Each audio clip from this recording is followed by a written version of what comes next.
With spring right around the corner, Firepenny has some great deals for you. Take 10% off of True North gear at Majestic Fire Hoods through April. And don't forget to use your Firepenny rewards points for additional savings. In addition to firepenny.com, Firepenny has moved into a brand new location in Chicago, Illinois, just 2 miles away from Midway Airport. So, if you're in the Chicagoland area, stop in for a visit or call us toll-free at 877-291-1971.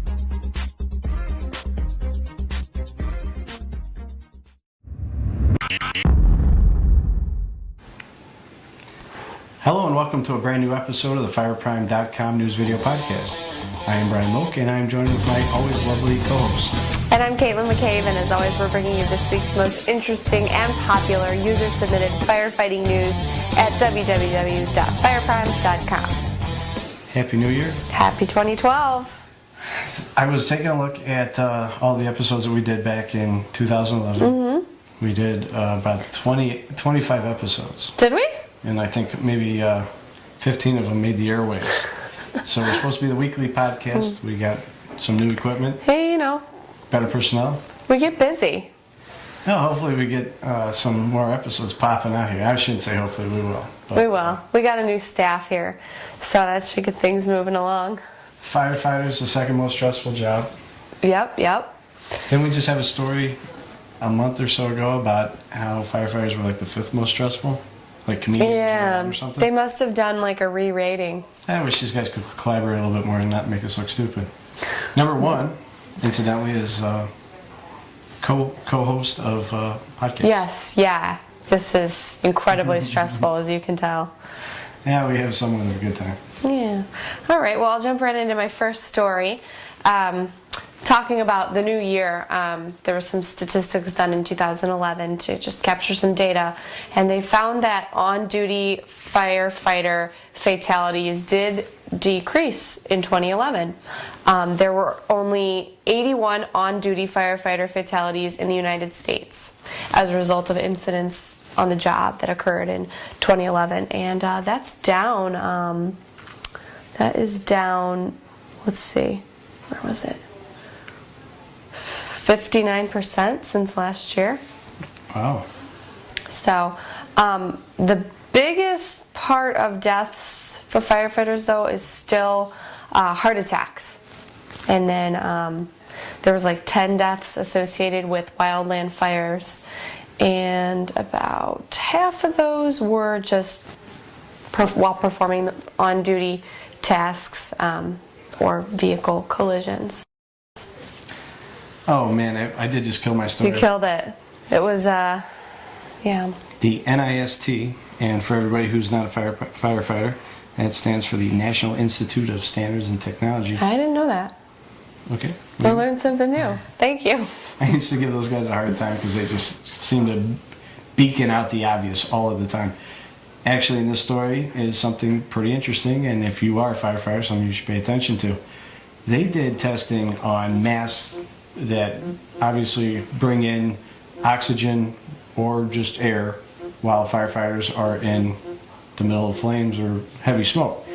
And they're finding that in the middle of these flames, the firefighters having a very difficult time at certain ambient temperatures of breathing in this air where these masks are being punctured and smoke and other contaminants are coming in and firefighters are breathing them. So definitely a correlation to the heart disease and the heart attacks. Absolutely. But, it's no one, they tested all the manufacturers, so it's not one manufacturer's fault. I'm not going to point a finger at anybody, or they're not pointing fingers. They're just saying that, you've got to be really careful with these masks. Perhaps at certain temperatures they might get a hole, and all the masks that you guys currently have, as far as I know, are rated for their standards. They aren't going to sell you something that is a piece of junk. So if you bought it from a reputable manufacturer, you should be in good shape. Hopefully. Or a reputable dealer. Or firefighting. Gotta throw a plug in.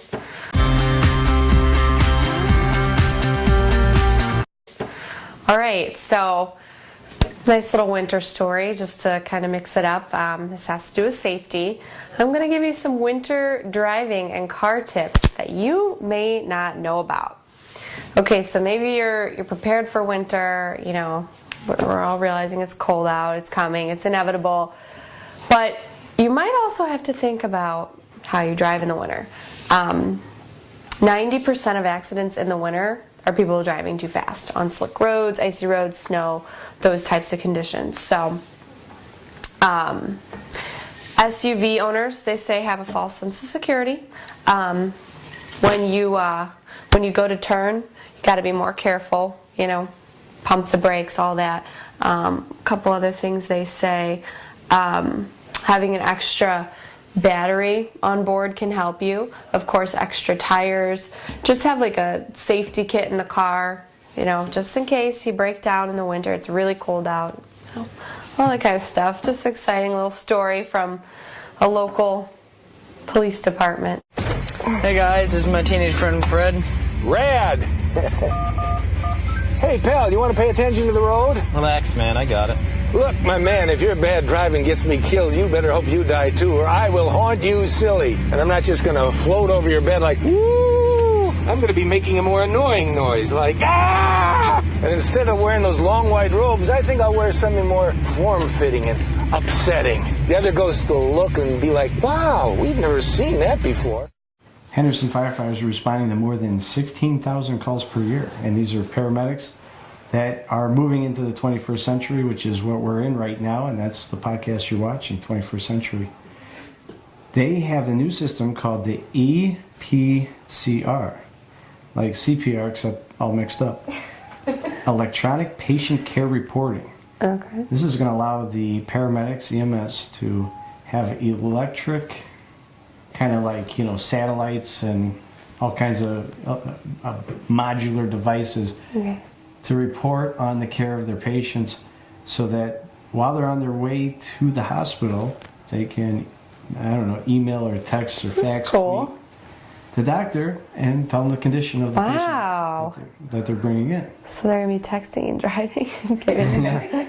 I'm joking. There's a lot more problems then. But, Cool. you know, it's one of those things that, you know, obviously, you know, you kind of need more people. You know, I'm not saying, you know, hire 50 more people to do this, but, you know, computer systems and stuff, you know, it's obvious.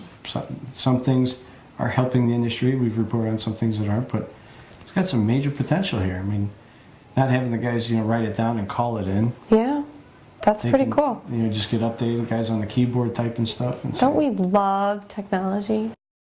Although I thought it already existed, there's now GPS tracking devices that can be used to save either people in burning buildings or save firefighters that are already in there. And the exact name of the system is TRX Systems. And they are a Maryland-based company that makes these GPS tracking devices. And it's apparently saved a lot of lives.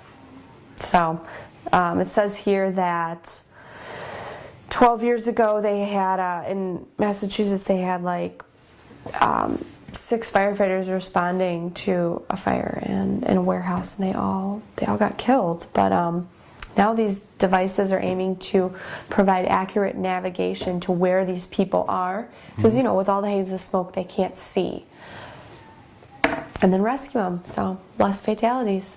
Doesn't it seem like all these Good stories are being built up into, like, you know, like a Terminator, Cyberdyne, Skynet, Sure.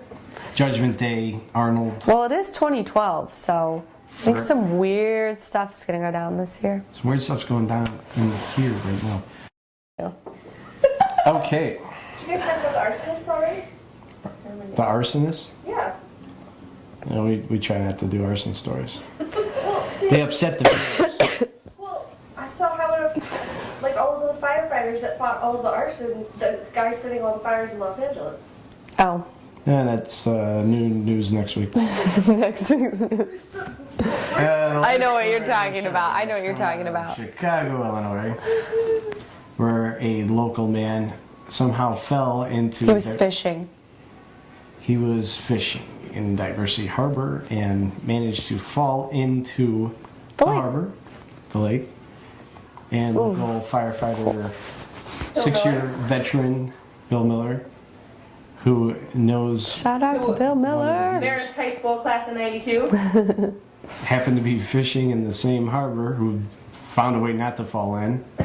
Ended up jumping in to save this local guy who was tired of not getting any fish on his hook, so he just decided to jump right in. He should be commended. That water's probably like, I don't even want to know how cold.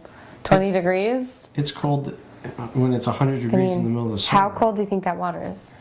I have no idea. 35 degrees? Like, whatever. I don't think temperature's your biggest problem. I think it's all the stuff that's floating in the water. Oh, God. Well, Wow, that guy, he deserves a pat on the back. What a good guy. Thank God a firefighter was standing by. anyway, it pulled him out of the water, and everybody was happy. Yep. Congratulations Good to day. Uncle Bill Miller. He's one of Firepenny's best customers. That's what I would be saying if he bought anything from us. But he I'll get a discount, 5%. I'm going to give it to him. I'll send you a dry shirt. If he watches this show, I will send him a dry shirt. In any case, that brings us to the end of this podcast, the first one, 2012. Yes, thanks for watching and You sound bearing surprised. with us. What are you doing? Why got nothing better to do than watch this? In any case, come back next week. We'll have a brand new episode. We're going to do a brand new episode every week now. Yep.